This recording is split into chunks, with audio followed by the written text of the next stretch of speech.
Hey guys, tonight we're setting sail for a place where the wind smells like salt and smoke, and goodbyes come with the crackle of burning wood. So, get comfortable, pull your blanket up, maybe dim the lights a little. They were full-blown events, loud, smoky, emotional, and honestly, kind of beautiful.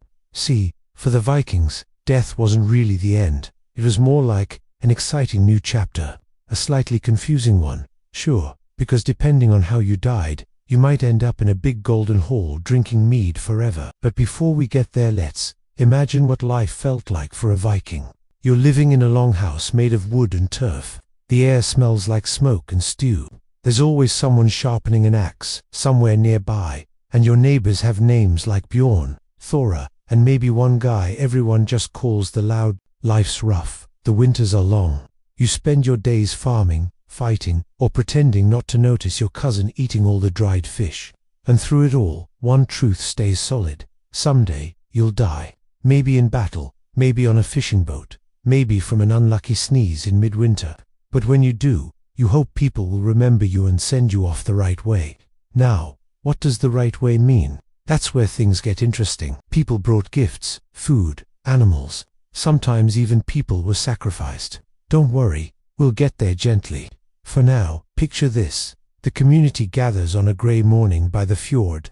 The sky is low and heavy, the kind that makes everything look like a painting. The body of the dead, maybe a chieftain or a beloved warrior, is laid out carefully. He's dressed in his best tunic, belt, and cloak, maybe with a sword across his chest. If he's rich, the family's been preparing for days.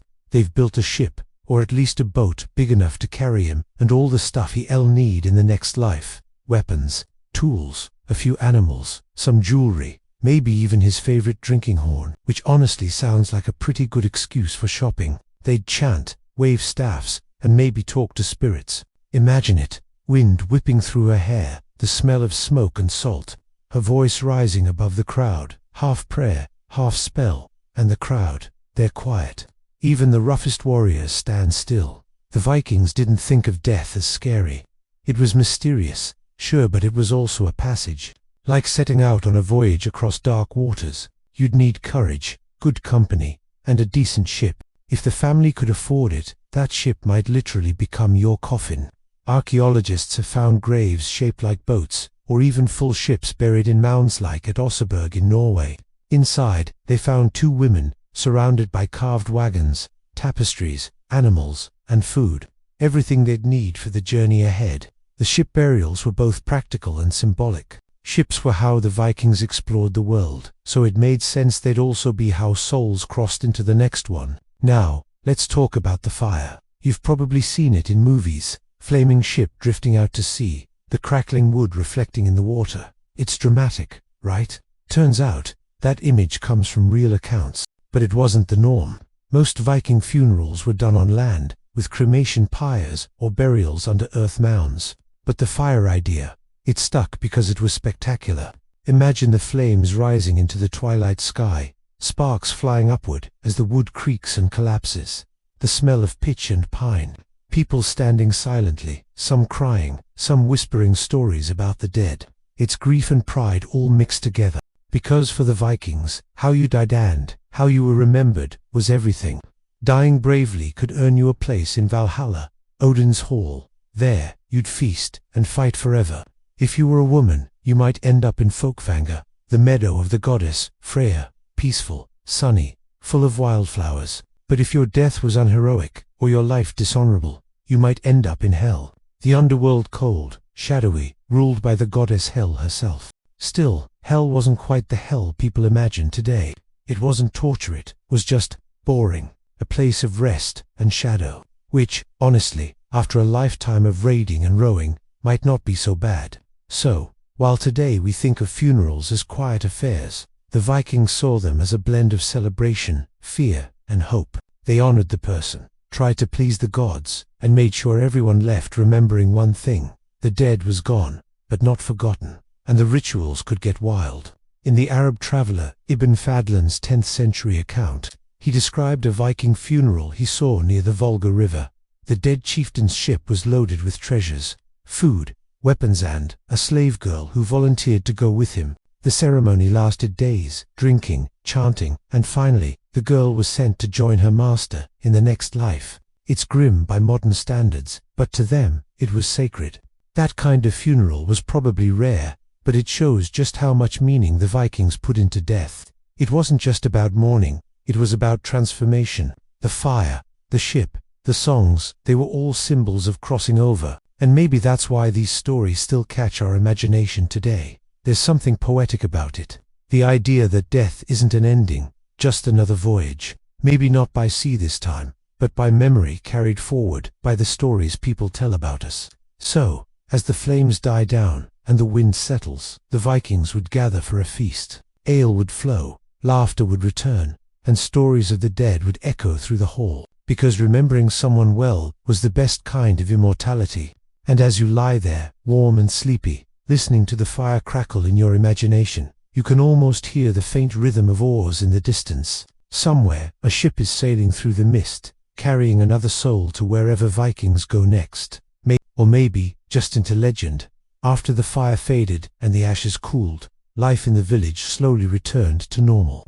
The animals still needed feeding, the children still fought over dried fish, and someone had to clean up the spot where the pyre had been.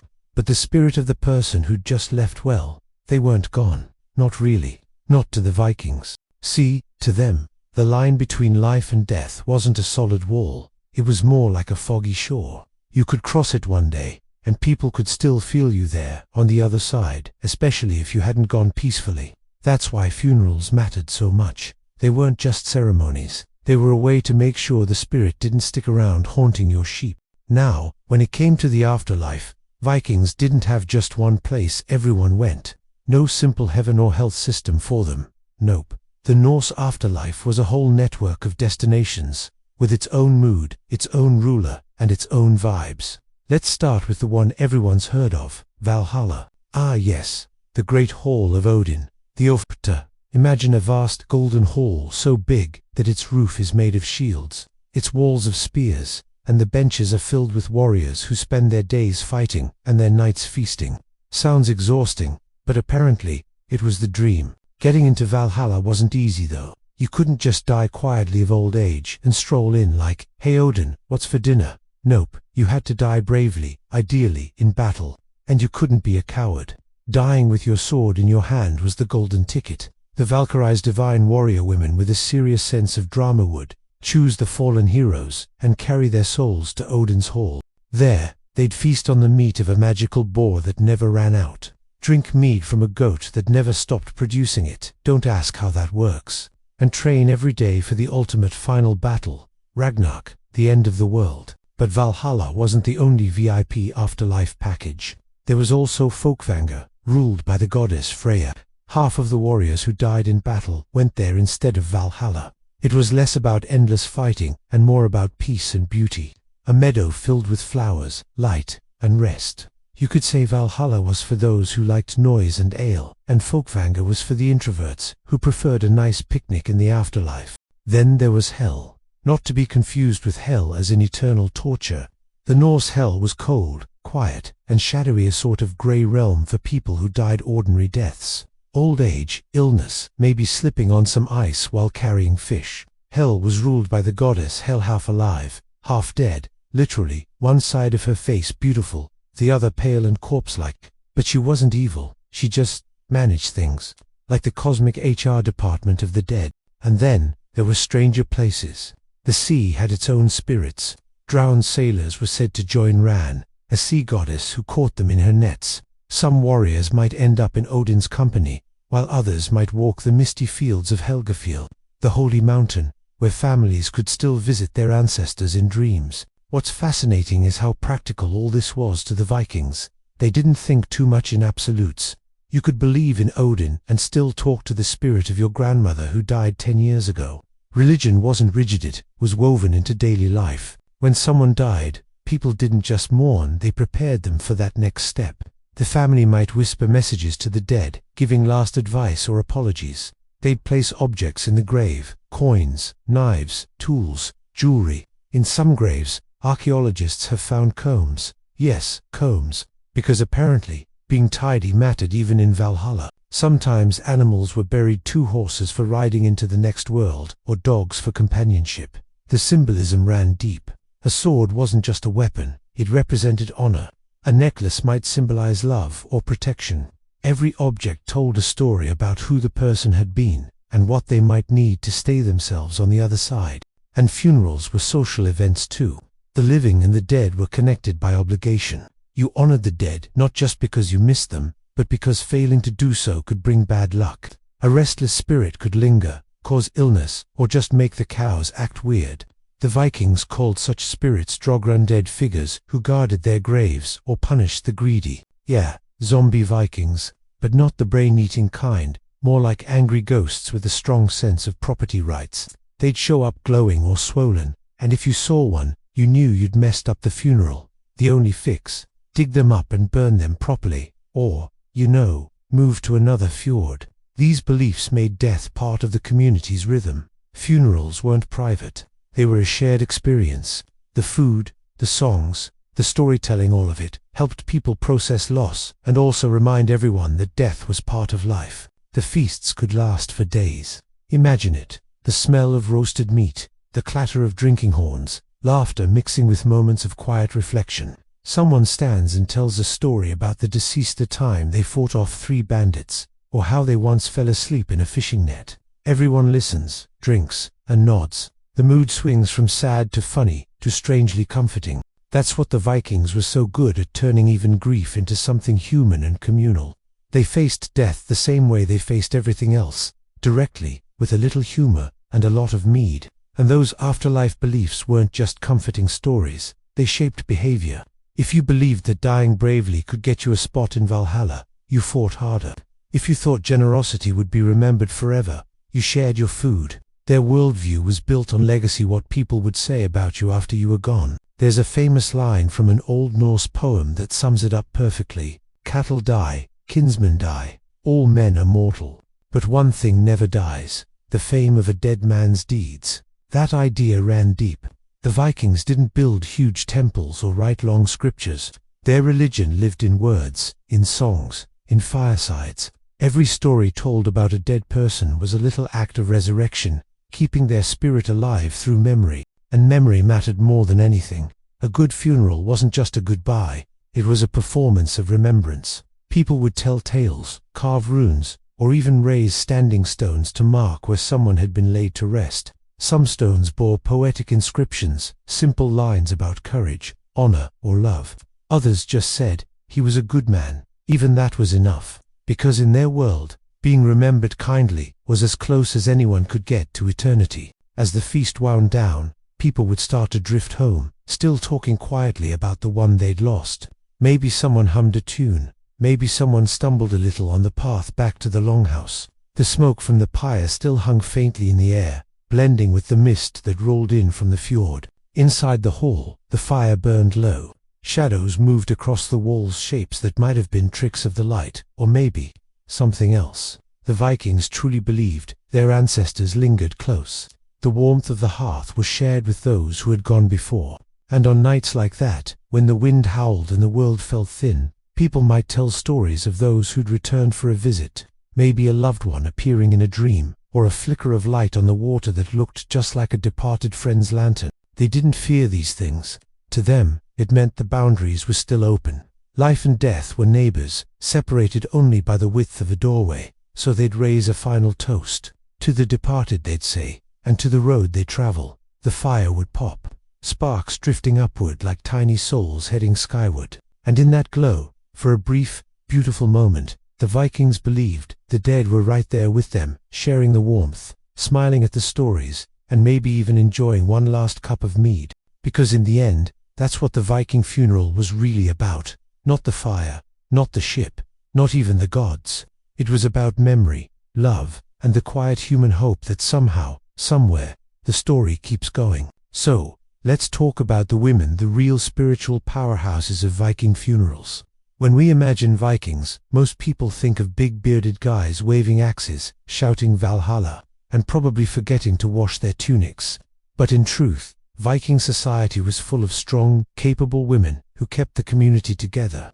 And when it came to death and the mysteries beyond, women were often the ones in charge. These women were known as vulvas, or siresis. The word itself means staff-bearer, which sounds like a cool fantasy title, but in their world it meant someone who could walk between realms. They were part priestess, part healer, part witch, and part therapist. Honestly, when someone died, the vulva was the one who helped guide their soul from this world to the next. She'd arrive with a carved staff, usually made of iron or wood, sometimes decorated with rings or charms. She'd wear a cloak of bright colors or fur, maybe even a necklace made of amber and beads. Everything about her looked special, like she was wrapped in magic. During the funeral, while others wept or watched silently, she'd chant long, slow songs called galdra spells, sung in rhythm. The language was old, strange, and powerful, meant to call on spirits and gods. She might walk around the body 3 times, touch the forehead of the deceased,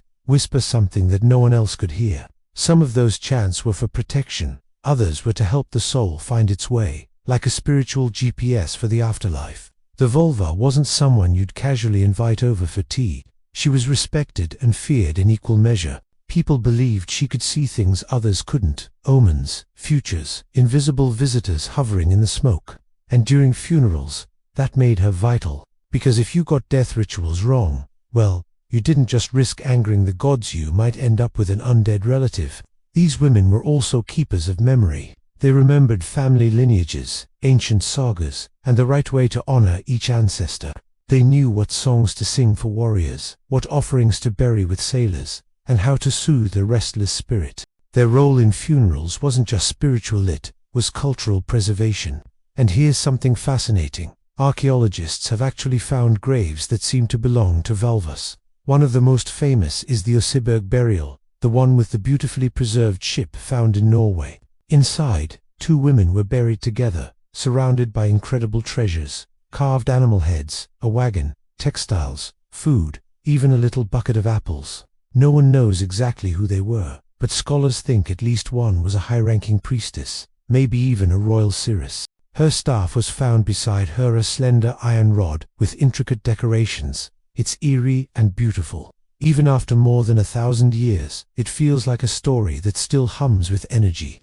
Those finds tell us something powerful. Viking women weren't just witnesses to death, they were architects of meaning. They helped the living let go, and the dead move on.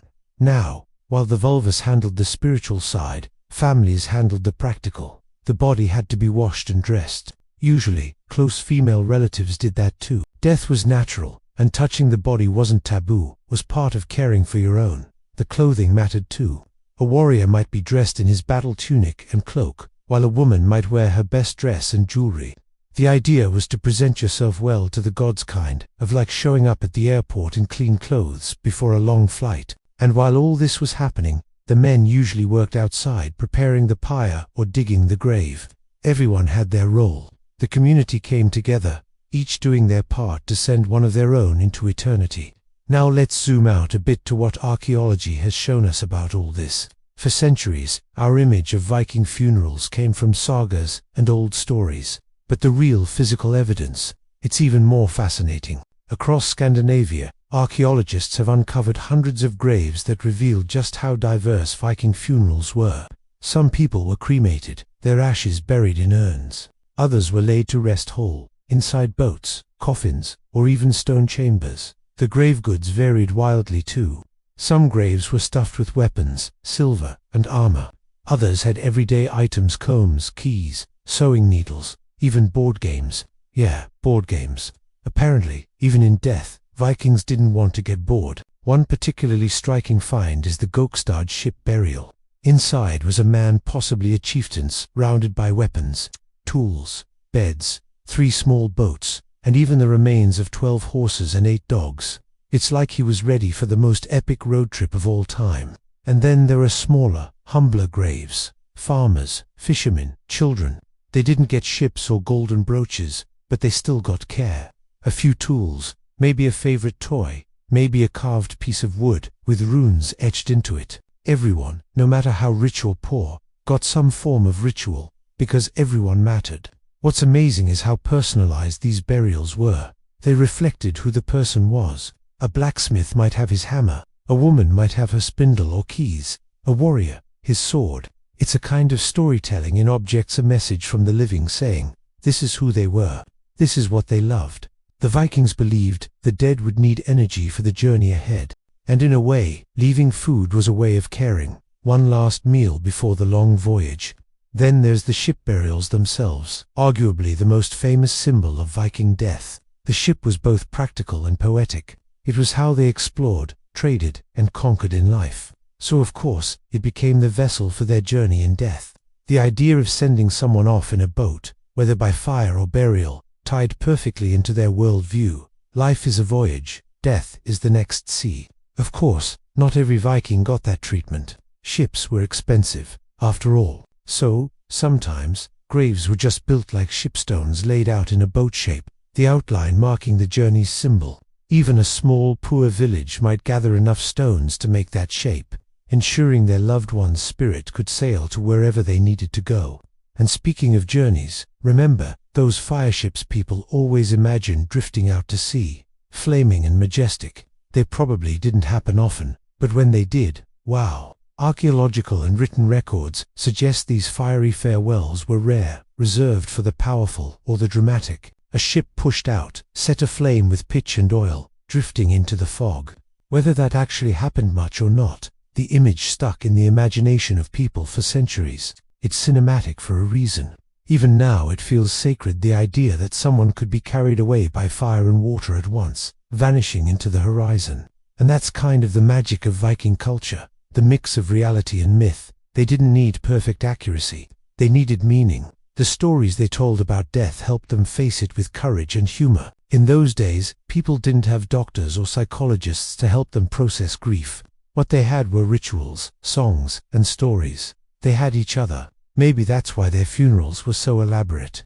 The more effort you put in, the stronger the bridge you built between worlds, between the living who had to keep going, and the dead who are now part of legend. It's strange, isn't it? How even after 1,000 years, we still recognize that feeling, that need to honor, to remember, to believe that our loved ones aren't really gone, they're just somewhere else. And so, as the Viviver's chants faded and the pyre's smoke drifted into the sky, the Vikings didn't think of death as an ending. They saw it as a transformation, from flesh to flame, from memory to story.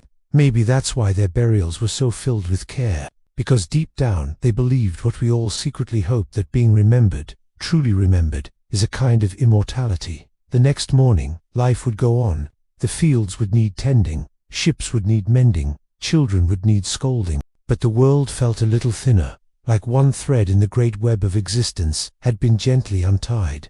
And somewhere, across that invisible horizon, another ship would have set sail quietly, steadily, toward the halls of the gods. After the funeral fires dimmed and the feasts ended, life in the Viking world moved on, but not completely. The living and the dead stayed close, closer than most people today would ever be comfortable with. See, the Vikings didn't draw a hard line between this world and the next. Death wasn't a locked door, it was more like a curtain that fluttered in the wind. You could almost peek through it sometimes, especially when the nights grew long and the air smelled of frost.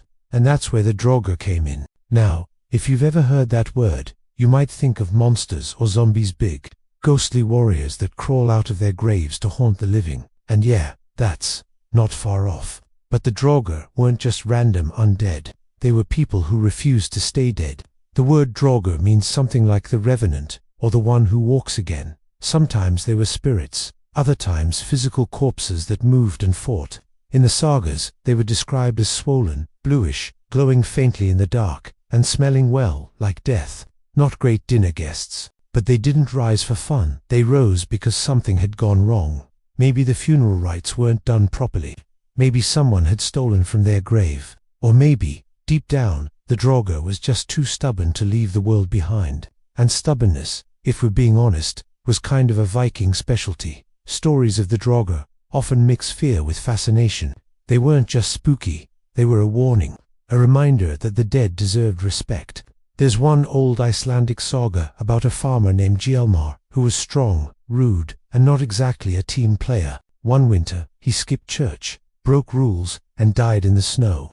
After that, his ghost haunted the valley, terrorizing everyone. People said he rode the rooftops at night and crushed those who defied him. When they finally dug him up to burn him, they found his body perfectly preserved, his wide open, as if he'd just been waiting. Creepy, absolutely. But to the Vikings, that story wasn't just horror, it was a moral tale. Live well, die well, or don't be surprised if you end up stomping around your neighbor's house at midnight. But not all ghosts were scary. Some were kind of comforting. Ancestors, for example, were believed to linger near their families. People left offerings of food or drink at burial mounds, especially around important times: harvest, winter solstice, births. They'd say, "Here, eat this, watch over us." And sometimes, in dreams, those ancestors came back. The Vikings believed the dead could send messages, warnings, advice, even prophecies. Dreams were powerful to them, half in this world and half in another. It's easy to imagine a Viking woman waking in the longhouse at night, the fire glowing low, the sound of wind rattling the walls, and feeling like her grandmother's spirit had just whispered in her ear. Maybe that whisper said, "The winter will be long, store more grain." Maybe it said, "Stop letting the goats inside." Who knows? These beliefs weren't superstition to them, they were everyday logic. The past and present were woven together. And if you lived in a world where life was so uncertain, where one bad storm could ruin a year's harvest or one wrong swing in battle could end your story, it actually made sense to believe the dead were still part of your world. They weren't gone. They were just in another form. Sometimes, the connection went both ways. People might visit graves not only to mourn, but to talk. Literally, talk. They'd sit at the burial mound, tell their ancestors about what was happening, ask for luck in fishing or love, and maybe even pour a drink for both of them. It wasn't morbid, it was normal. That closeness with the dead gave Viking life a kind of quiet magic. The landscape itself became sacred. Mounds, stones, trees all carried memories. If you walked through a valley full of burial mounds, you weren't walking through a cemetery, you were walking through a conversation. Every rise in the earth had a story to tell. And that belief wasn't just poetic, it was practical. Remember, Vikings didn't have written history for most of their culture. They passed everything down by word, memory, and ritual. So when you stood by your ancestor's grave and told your child, "Here lies your great-grandfather, who sailed to Ireland," you were literally building history over generations. That connection between family, land, and the dead made their world feel whole. Life wasn't just a series of moments, it was a web of relationships, stretching backward and forward through time. But sometimes, the web got tangled, because as much as they respected their dead, the Vikings also feared what could happen if those spirits were angry. A badly buried body, a stolen grave item, or even a broken oath could bring misfortune. People might see strange lights near burial sites, what we'd call will-o'-the-wisps, and take them as signs. They'd say, "The dead are restless tonight." If that happened, they'd act fast. Maybe burn incense, maybe chant, maybe move the body to a safer place. Sometimes they even performed what were basically ghost-banishing rituals, burning the corpse, scattering its ashes, or throwing the bones into the sea. It sounds dramatic, but it all came from a deep respect for balance. The Vikings saw the world as full of unseen forces, spirits of the land, of ancestors, of gods, and everything had to stay in harmony. Death wasn't an interruption, it was part of that balance. Even their myths reflect that. Take Odin, for example. He wasn't just the god of war, he was also the god of wisdom, poetry, and death. He hung himself from the world tree, Yggdrasil, to gain knowledge of the runes. Death and wisdom, sacrifice and insight, they were all the same cycle. Then there was Hel, the goddess of the underworld. Her realm wasn't punishment, it was rest. The people who ended up there weren't cursed, they were simply those who'd lived quiet, normal lives. Farmers, mothers, children. Her kingdom was cold and still, but not cruel. It was just the other side of the world. And maybe that's the most beautiful part of Viking belief. It made room for everyone. The brave warriors, the gentle farmers, the wise women, even the slightly unlucky fishermen. Every soul had its place. Now, imagine sitting in a Viking longhouse on a winter night. The wind howls outside, snow piles against the door, and everyone huddles near the fire. Someone starts telling a story, a saga, about a hero who faced death bravely, or maybe about a ghost who came back to warn his family. The flames flicker, shadows dance across the timber beams. For a moment, the air feels thick, like something unseen is listening, and maybe it is, because, in that moment, storytelling becomes ritual. The living and the dead meet again, through memory and voice. The sagas themselves were full of these ghostly encounters. One might tell of a warrior who saw his dead comrade smiling on the battlefield, urging him to fight on. Another might describe a dream in which ancestors gathered around a feast in another world, waiting for the next soul to join them. It's haunting, sure, but it's also strangely comforting. To the Vikings, the afterlife wasn't something far away, was just beyond the next horizon, close enough to touch in dreams. Even their everyday habits reflected this mindset. When people built new homes, they sometimes chose spots near old graves because the land was protected by the ancestors buried there. Some farmers left a bit of their first harvest on the mound, saying thank you for good luck. Death, in short, wasn't separate from life. It was threaded through it, quietly, constantly. And yet, for all this closeness with death, the Vikings were not gloomy people. Far from it. They sang loud songs, laughed easily, and found humor in almost everything. They celebrated the good stories, even when they were about people who had long passed. Maybe that's why their funerals were so full of both sorrow and laughter, because in their world, love didn't end at the grave. There's something beautifully human about that, isn't there? The idea that even in death, the bond remains. That your story continues through the people who remember you, through the land that holds you, through the songs that carry your name. It's almost like the Vikings looked at death and said, sure, you can have my body, but my story, that stays. And maybe that's the real reason we still talk about them today. Not just because of their ships, or their battles, or their mythology, but because they understood something timeless. Memory is the strongest kind of magic. As the wind outside dies down and the fire burns low, you can almost imagine the faint hum of their world, the oars dipping into cold black water, the sound of laughter fading into mist, and the glow of distant fires on a shore that might not even exist anymore. It's peaceful, really. The Vikings are gone, but their stories are still sailing. By the time a few centuries rolled by, the North was changing, slowly, quietly, and not without a little confusion. The old gods were still there: Odin, Thor, Freyjob. Something new was spreading through the villages and ports, something the travelers called the White Christ. Christianity had begun to drift north on trade winds and missionary ships. It didn't crash in like a storm, it crept, like frost along the edges of a window. At first, people just heard stories about a single God who ruled everything, about heaven, where there was no cold, no hunger, and no wars. That last part probably sounded both comforting and suspicious to a Viking. And for a while, people tried to have it both ways. There are graves from that time where archaeologists have found a small cross lying right beside Thor's hammer. Imagine that someone thinking, just in case. Death rituals, too, began to shift, but not overnight. It's not like one day they were burning ships and the next they were singing hymns. No, it was more subtle, like two songs playing at once, the old and the new. A Christian priest might perform a burial, but the family would still whisper old prayers to Freya. A convert might cross himself by the fire, but still pour a little ale on the ground for the ancestors. You could say that for a long time, the Vikings' afterlife had one foot in Valhalla and one in heaven. And honestly, that mix makes sense, because both faiths cared deeply about what happens after death. Both promised something beyond this cold, harsh world. But the feeling of those promises was very different. In the old Norse world, death was a continuation. Warriors went to Valhalla or Folkvanga to feast and fight forever. The farmers and fishermen went to Hell's quiet realm. Everyone had their role, their place. Christianity, on the other hand, offered a new idea: judgment, heaven or hell, reward or punishment.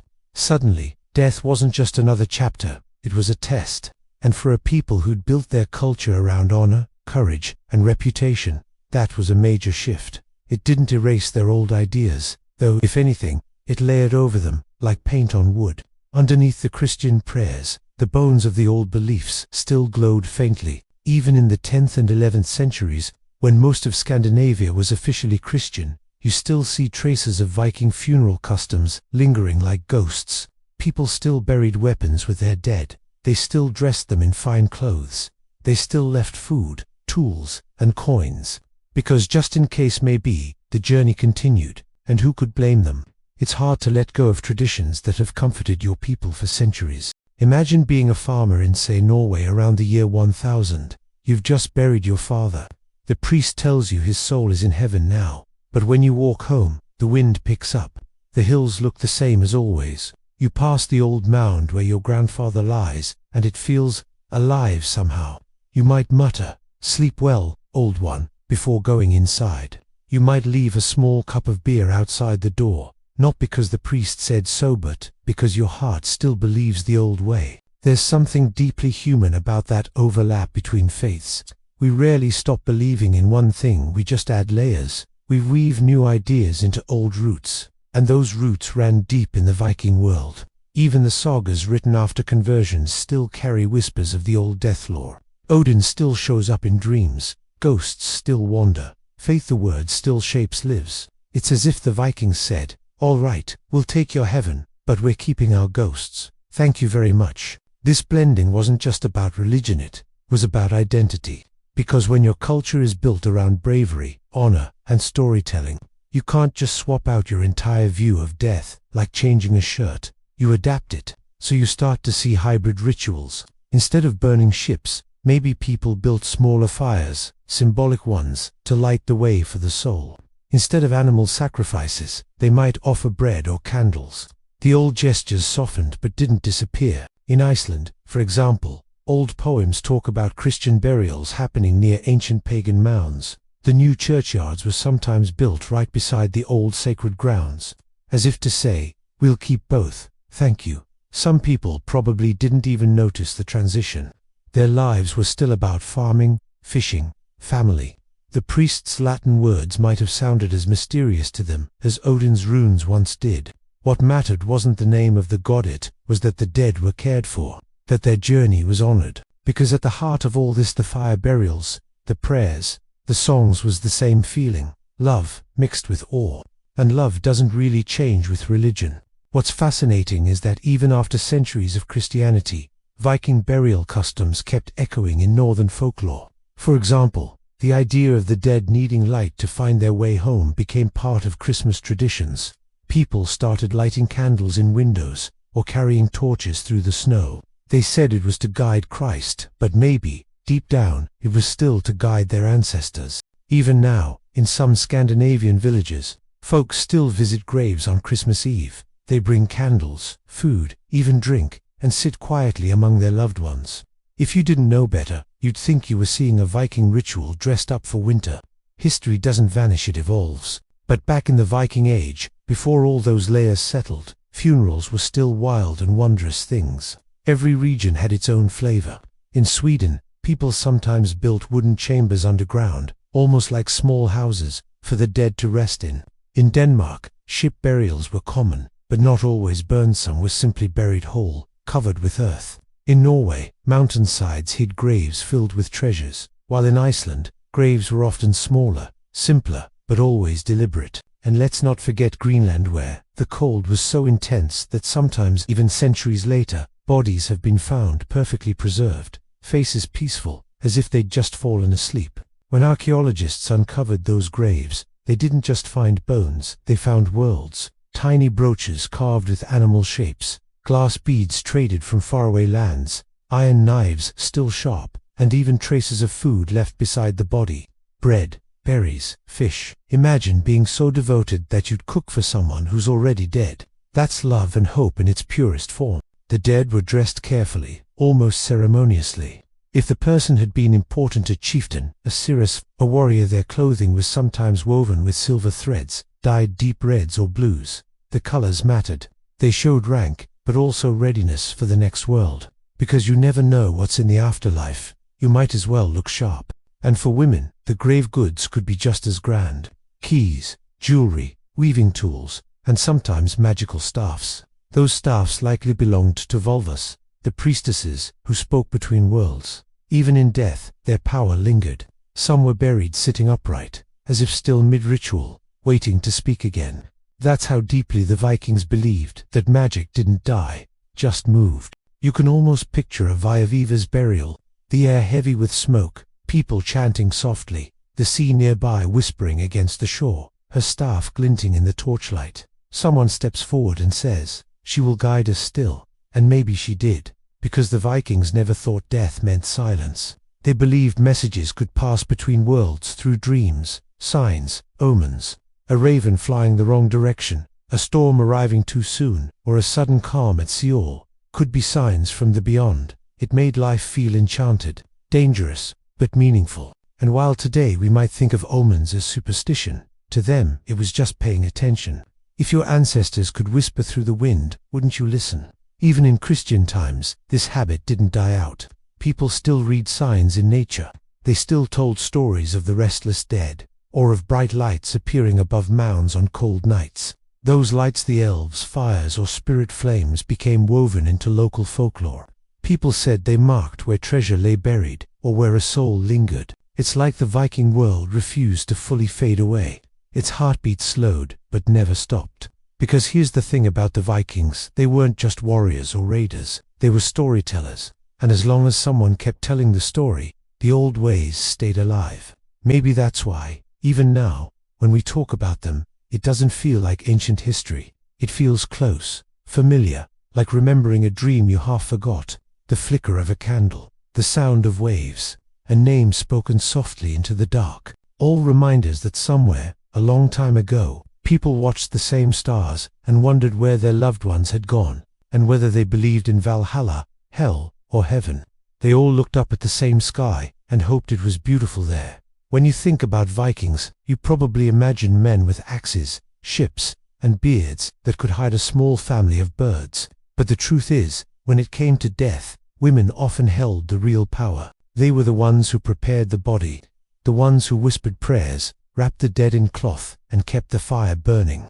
And sometimes, they were something more, a bridge between the living and the unseen. These women were called vulvas or siresses, and they weren't just respected, they were feared, in the way people fear a thunderstorm. Beautiful, powerful, unpredictable, a vulva was said to travel between worlds. She could speak with spirits, predict the future, and sometimes even control fate itself. People called on her for guidance before great journeys, during famines, or when death came too close. She carried a staff long, carved with runes, topped with metal or bone. That staff wasn't just decoration, it was a symbol of her connection to magic, the seer, which was said to bend reality. When a vulva attended a funeral, it wasn't just ceremony, it was transformation. She'd chant in old tongues, maybe burn herbs like mugwort or juniper, believed to cleanse the air and open the path to the next world. The smoke would curl around the mourners, thick and sweet, until the line between this world and the next began to blur. It's easy to imagine the scene. The longhouse dark except for the fire's flicker, the Viviva's voice rising and falling, steady as the sea. Outside, snow hissing against the roof, everyone silent, watching, half afraid, half in awe. And then, as if time itself paused, the dead seemed to become something more than a body. The air felt charged, waiting. The vulva would tell the family what she saw, where the soul was headed, what omens surrounded it. Sometimes she'd describe visions of great halls, shining swords, and the faces of ancestors waiting. Other times, she'd warn of unrest, saying, "The spirit is not at peace." To us, it sounds mystical. To them, it was simply another part of life. The vulva wasn't a witch or outcast. She was a keeper of cosmic order. But make no mistake, her power was serious business. In some sagas, even kings showed deference to her. There's one story about a vulva named Horbjörg, called Little Prophetess. She visited a wealthy household during a harsh winter, when food was running low. The family begged her to perform a ritual to see if better times were coming. So she sat high on a platform, wrapped in a blue cloak, her staff in hand. Around her, women sang old songs to call on the spirits. The room grew heavy with sound, and when she finally spoke, her words brought both comfort and warning. She said the famine would end, but not without loss. That's the kind of truth a vulva carried, not always kind, but always real. At funerals, her words could shape how people remembered the dead. If she said a warrior had gone to Valhalla, that was it, his story was sealed in glory. If she said the spirit lingered, people might visit the grave for weeks, bringing offerings until peace returned. You might think this all sounds a little eerie, but it wasn't dark for them. Death was just another journey, and the vulva was like a guide at the port-making. Sure, every traveler found the right ship. Even the word seer, her magic, comes from a root meaning to bind. She could bind fates, bind words, bind the living and dead in understanding. That's why her presence was so sacred and why her death was, too. When a vulva died, her burial was unlike anyone else's. Archaeologists have found graves filled with fine fabrics, brooches, silver rings, and of course, her staff. In one famous find, the Oseberg burial, two women were laid to rest in a magnificent ship, surrounded by carved animal heads, sleds, textiles, and even a cart. We don't know their names, but scholars believe one, or both, may have been Vos. Their burial wasn't just a goodbye, was a cosmic send-off, a ritual to honor the ones who could see beyond sight. And even in death, those staffs in their graves seemed to hum with quiet power, as if still connecting the worlds they once bridged. The role of women in Viking funerals went beyond magic, though they were also the caretakers of memory. The wife of the house, or husfreyja, often organized the entire ritual. She prepared the shroud, oversaw the washing, chose what would go into the grave. She was the last to touch the body before it was sealed, a deeply symbolic act. Because in a culture that prized bravery and strength, tenderness still had its place. The women's touch, their songs, their weeping, it gave the ceremony its heart. In some sagas, mourning women are described as fierce as warriors. They tore their hair, scratched their faces, screamed to the sky. Grief wasn't hidden, it was performed, raw and loud, so the gods themselves could hear. That kind of emotion wasn't weakness, it was love turned into ritual. But there were also moments of stillness, quiet, sitting beside the dead, candlelight flickering, voices lowered to whispers. Maybe someone placed a lock of hair beside the corpse. Maybe a child traced the pattern on a carved brooch, too young to understand why everyone's faces looked so strange. And somewhere, beyond the firelight, the Vivivas chant drifted into the dark, calling the spirit home. It's strange how much we can feel connected to these people across more than 1,000 years. Their world was different, tougher, colder, but the emotions are the same. The ache of loss, the hope that the soul finds peace, the wish to remember. Those things haven't changed. What has changed is how we look at it. Today, we see magic and myth as separate from real life.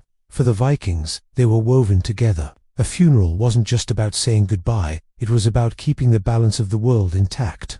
And sometimes, it was about protecting the living from whatever might linger, because not every death went smoothly. There were restless spirits, angry ones. A vulva might be called back to help even after the burial, to cleanse a haunting or close a door that had been left open. In that sense, she was both priest and healer, the boundary keeper.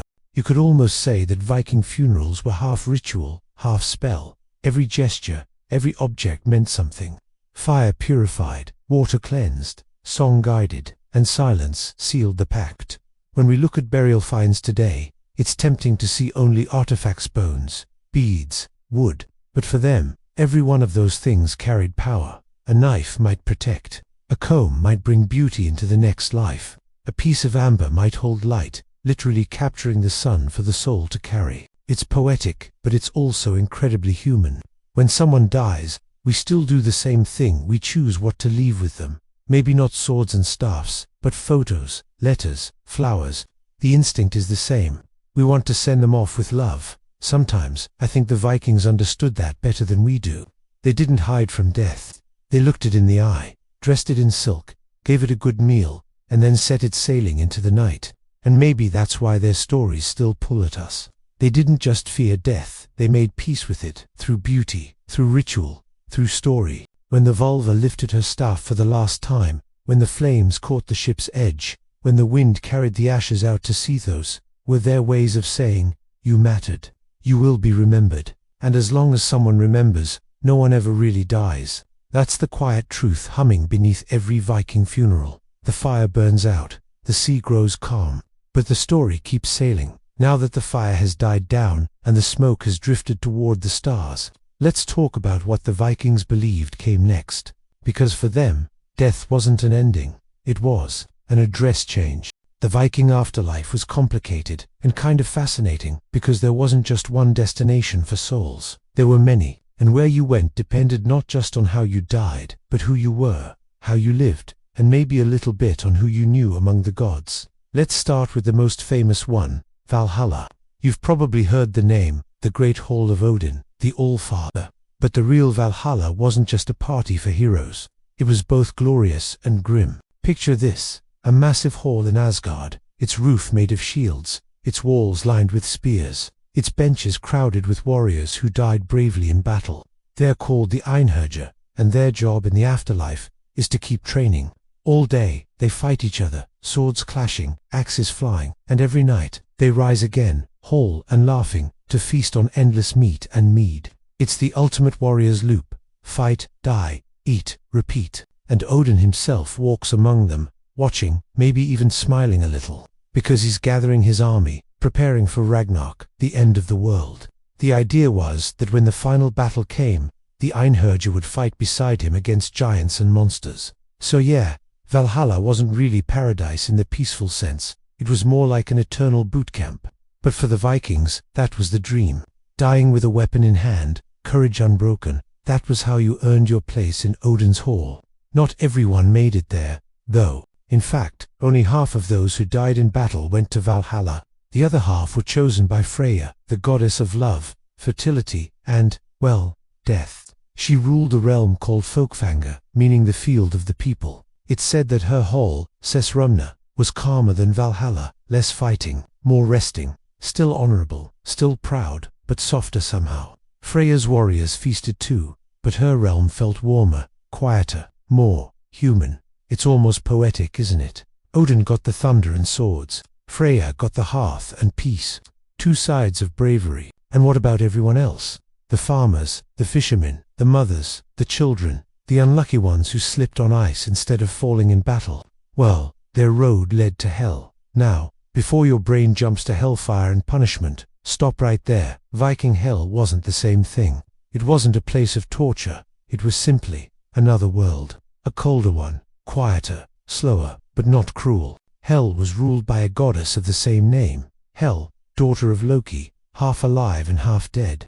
Her face was said to be beautiful on one side and decayed on the other, like life and death side by side. She wasn't evil, she was balance. Her job was to take care of those who didn't die heroically, the majority of people, really. In her realm, the dead rested in halls, not unlike the living. They had meals, company, maybe even small joys. It wasn't paradise, but it wasn't suffering either. Just stillness. Some legends describe Hell's Hall as having high walls and a gate that no one could climb. Others say it lay deep beneath the roots of Yggdrasil, the world tree, where the river Jael flowed past. It was a realm of mist and memory, not fire and brimstone. And you know what? For a farmer who spent his life in the cold fields, that probably didn't sound so bad. There were other afterlives too, smaller, more mysterious ones. Sailors sometimes said that brave seafarers went to Ran, the sea goddess, who collected drowned men in her net. Her hall lay beneath the waves, full of pearls and seaweed, where the dead drifted in eternal tide. And there was even talk of Helgafell, the holy mountain, a place where the good and kind could live on in joy, not far from their families. Some Icelandic sagas say people believed the mountain near their village was Helgafell, a real doorway to the afterlife. So you can see why Viking funerals were so important. They weren't just goodbyes, they were directions. Each ritual was like writing a map for the soul, showing it which road to take. If you were a warrior, your friends might place your sword in your hands, blade facing out, ready for Odin's call. If you were a farmer, they might leave a plow or a sickle, tools for the fields beyond. A woman might be buried with keys, symbols of her household and authority, ready to open new doors in the next world. Even animals sometimes joined the journey. Horses, dogs, even birds, all loyal companions meant to guide or serve their master once more. To us, it seems tragic. To them, it was loyalty extended beyond life. And it all made sense in their world, a world where everything had a spirit. The tree that shaded your house, the stream that watered your crops, the fire in your hearth, all alive, all listening. If everything was alive, then death wasn't a disappearance. It was just moving somewhere else. You could feel that belief in their stories, too. The sagas are full of ghosts that talk, dreams that come true, and signs that the dead are near. But those stories aren't horror tales, they're acts of connection. They show how closely woven life and death were. In the Egil saga, there's a scene where a man sits alone beside his father's grave mound, speaking softly to it, as if expecting a reply. That was normal. Graves weren't places to avoid, they were places to visit. And maybe that's why so many Viking graves were built high on ridges, overlooking the sea or the fields. The dead were still part of the land, still watching over their people. They weren't gone, they'd just taken a higher seat. When Christianity arrived, people started to replace Valhalla and hell with heaven and hell. But you can still see the old shapes underneath. Even in modern Nordic folklore, there are hints: mountains where spirits dwell, lights that dance above graves, whispers in the wind that sound almost like voices. You could say the Vikings didn't stop believing, they just changed the names of the places. And when you think about it, their afterlife stories tell you a lot about how they lived. Valhalla wasn't about wanting to die, it was about living with such bravery that even death would salute you. Hell wasn't a punishment, it was acceptance. Freya's hall wasn't a fantasy, it was love turned eternal. Every path, every hall, every myth, they all pointed toward one truth: how you faced life shaped how you faced death. It's strangely calming, isn't it, to think that death wasn't feared so much as respected. It wasn't a thief, it was a guide. Even there gods walked that line. Odin constantly sought wisdom from the dead. He hung from Yggdrasil for 9 nights, pierced by his own spear, to learn the secrets of the runes. He didn't shy away from death, he learned from it. And Freya, she wept for those she loved, collecting half the fallen herself. Hel cared for those who weren't strong but were still worthy. Each deity, in their own way, softened the final journey. You can almost see why Viking funerals felt so alive. All that fire, music, laughter, tears, and magic. It wasn't about despair, it was about making sure the story continued. Because at the heart of it all was one belief: the soul doesn't vanish. Maybe it rides the wind, maybe it sails the waves, maybe it walks the high ridges at dusk, watching the fires flicker below. Whatever the form, it endures. And maybe that's why the Vikings built such strong rituals around death. Not to stop it, but to understand it, to make peace with it. So the next time you see a picture of a burning Viking ship, think of it not as a tragedy, but as a promise that the story isn't over. That somewhere beyond the horizon, under a golden roof or a misty hill, someone's raising a cup and saying, "Escale, you made it." So far, we've talked about the grand Viking funerals, the blazing ships, the treasures, the songs that echoed into the night. But let us be real. Not everyone had a longship handy or a pile of gold lying around to burn. Most Vikings weren't chieftains or heroes. They were ordinary folks, farmers, blacksmiths, herders, fishermen. Their lives were smaller, quieter, and so were their funerals. But smaller didn't mean unimportant. If anything, these everyday farewells show the real Viking spirit, the one that lived in muddy boots, smoky longhouses, and frostbitten mornings. When someone in a small Viking village died, the first thing that happened was a kind of stillness. The work stopped. The animals were fed quickly, tools were laid aside, and the house became a sacred space. The dead weren't rushed. The body would often stay in the home for a few days, sometimes 3, sometimes longer, while the family prepared. They washed the body with care. Sometimes it was the women who did this, mothers, sisters, wives, because it was considered both an act of love and a duty. They dressed the dead in clean clothes, often their best, and sometimes added jewelry or small items: a brooch, a comb, a knife, maybe a coin. It wasn't luxury, it was familiarity, the things that made that person them. The body was often placed in the main room, laid out on a bench or bed, sometimes surrounded by candles or oil lamps. Family and friends would gather, sit nearby, speak quietly, and remember. You could imagine the smell of wood smoke in the air, the soft light flickering over the body, the sound of people whispering stories. Maybe someone laughed, maybe someone cried. Both were allowed.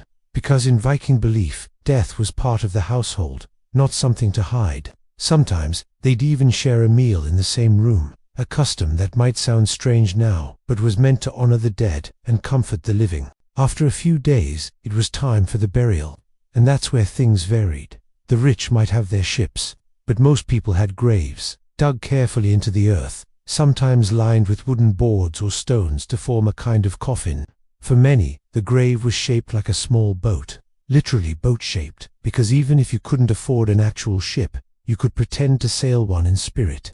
Stones were laid in a curved pattern, bow to stern, and the body was placed inside. It was symbolic, but powerful. Some graves were in groups, little family cemeteries near the farmstead, on a rise of land overlooking the fjord. Others were isolated, marked by a mound or a single standing stone. And that mound wasn't just a decoration, it was a message. Building a mound took work. You had to dig, haul stones, pile earth. It was a way of showing care, a labor of love. And those mounds lasted. Even today, across Scandinavia, you can still find them soft green humps under birch trees, sometimes near the old farms that haven't changed much in 1,000 years. Inside those graves, archaeologists have found all sorts of small things: tools, bowls, animal bones, simple jewelry. Not because Vikings were hoarders, but because they genuinely believed those objects might be needed later. A blacksmith might be buried with his hammer and tongs. A woman might have her spindle and keys. A fisherman might have a small net. And nearly everyone had a knife, because, well, Vikings liked to be prepared. Even children were buried with care. Sometimes they had little toys, or beads, or even small animals beside them. Death didn't make them less part of the family. And pets. 2 dogs show up in many Viking graves. Loyal companions, watching over their humans one last time. Then came the moment of closure, literally. The mound sealed, the earth pressed down, the air filled with the smell of damp soil and pine. Sometimes the family placed a grave marker, a stone carved with runes, or even just a smooth rock from the river. And here's something lovely. Viking grave markers often didn't say much about death, they talked about life. You'd see things like, "Here lies Bjorn, who built this bridge," or "In memory of Astrid, who was generous with her bread." Simple words, but they showed what mattered: kindness, work, memory. After the burial, the family might hold a funeral feast. This was both mourning and celebration, a way to close the old bonds and open new ones. Because death, in Viking society, didn't just take a person, it shifted power. If a father died, his son became the head of the household. If a chieftain died, his heir took the seat. And that transfer had to be marked publicly. So the feast wasn't just emotional, it was social. It said, the line continues. The house still stands. The food was rich if they could afford it. Roasted meat, bread, ale, mead, sometimes even a sacrifice of animals for the gods or the ancestors. And during the feast, there would be toasts, not just to the dead, but to life. People would raise their horns of mead and say the name of the person who had passed, as if calling them one more time. Eskale to Eric, who laughed too loudly. Eskale to Inga, who could braid hair faster than any woman alive. It wasn't solemn silence, it was storytelling. Because for Vikings, memory kept people alive. In fact, they believed forgetting someone was worse than death itself. As long as your name was spoken, your spirit lingered. That Syull finds so many runestones across Scandinavia, tall stones carved, not for gods, but for humans. They weren't tombstones in the modern sense, they were reminders. Eternal "Hey, don't forget me" messages. One famous one in Sweden says, Gunvald raised this stone in memory of his son. He died in the east with Ingvar. You can feel the pride and the ache in those words. A father missing his son, but still wanting the world to know he lived bravely. Even the poorest Viking could hope for that to be remembered, even if only by a handful of people sitting around a fire. And sometimes, even long after a burial, families would visit the grave mounds. They might leave food or ale, or just sit and talk.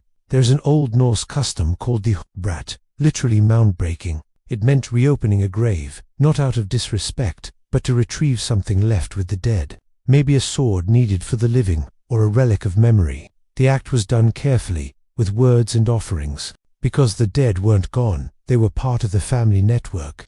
The boundary between life and death was thinner then, maybe too thin, because some sagas mention spirits that came back, not as monsters, but as restless souls. These were called Draugr, the walking dead, who haunted their mounds.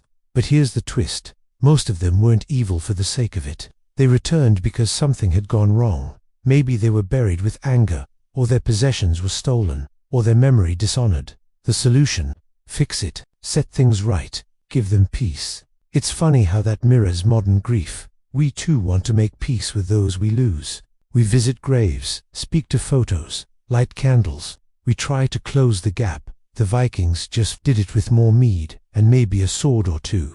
And in the end, that's what their everyday funerals were about. Connection. Even the smallest, muddiest grave was a thread in a web that tied the living and the dead together. The act of burial wasn't just for the person who died, it was for those who stayed behind, to remind them they were part of something bigger, something that didn't end. So when we picture Vikings, let's not just see warriors on ships. Let's see mothers washing a son's hands one last time, fathers carving a small runestone, children watching the flames fade in the distance. Let's see people, ordinary, loving, messy people, trying to make sense of loss, just like we do. Because under all the armor and the myths, the Vikings weren't so different. They feared losing each other. They wanted to be remembered. They wanted to believe that love, like their stories, could survive the coldest winter. And maybe, in a way, it still does. If you've ever stood in a museum and stared at a Viking sword behind glass, maybe you've wondered, why did they bury this? Why take something so valuable, a perfect weapon, a beautifully forged blade, and stick it in the dirt forever? The answer, like most things Viking, is both practical and poetic. To them, grave goods weren't waste. They were tickets, tools for the next life, symbols of who you were and who you still might be, beyond the grave.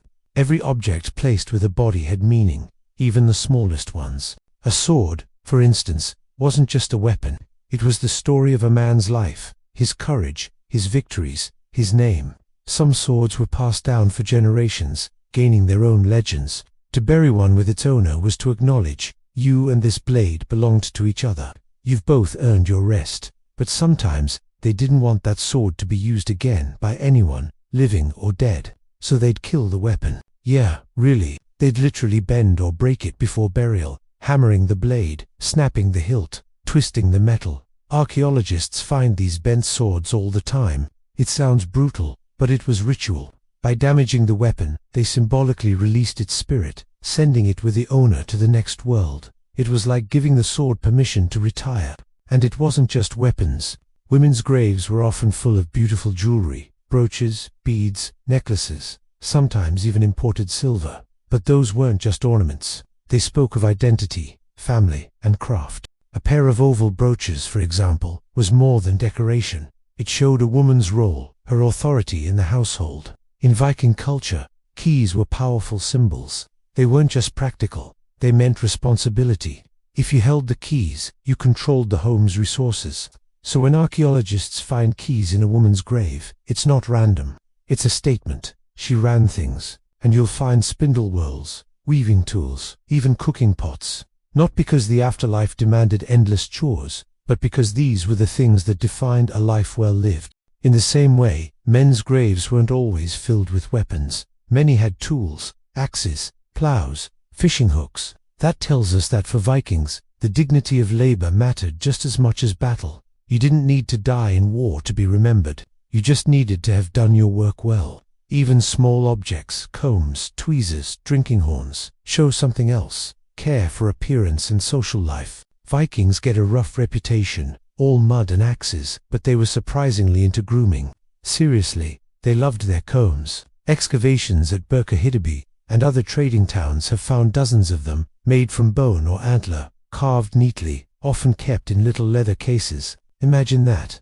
A Viking warrior stopping to fix his hair before heading into the afterlife. You know what? Kind of relatable. Sometimes, they were buried with gaming pieces. 2 little glass or bone counters from board games like Hennefetov, a strategy game, a bit like chess. Maybe they thought they'd have time to play while waiting for Ragnarok, or maybe it was just comfort, something familiar to keep the spirit company. And then, of course, there were coins.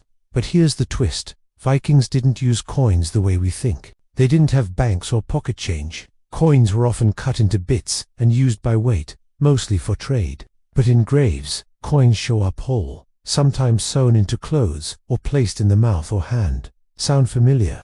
That's the old coin for the ferryman idea. Pay for passage to the afterlife. It's not uniquely Viking. It shows how connected ancient beliefs were across cultures. From Greece to Scandinavia, people thought the soul needed a toll to cross over. The presence of foreign coins, Arabic dirhams, English pennies, Frankish silver also tells us something else. How far Viking trade reached. Even the simplest grave could have treasures from thousands of miles away. A man in Sweden buried with a coin from Baghdad. A woman in Norway with beads from the Mediterranean. Each grave, a small map of a world far bigger than we imagine.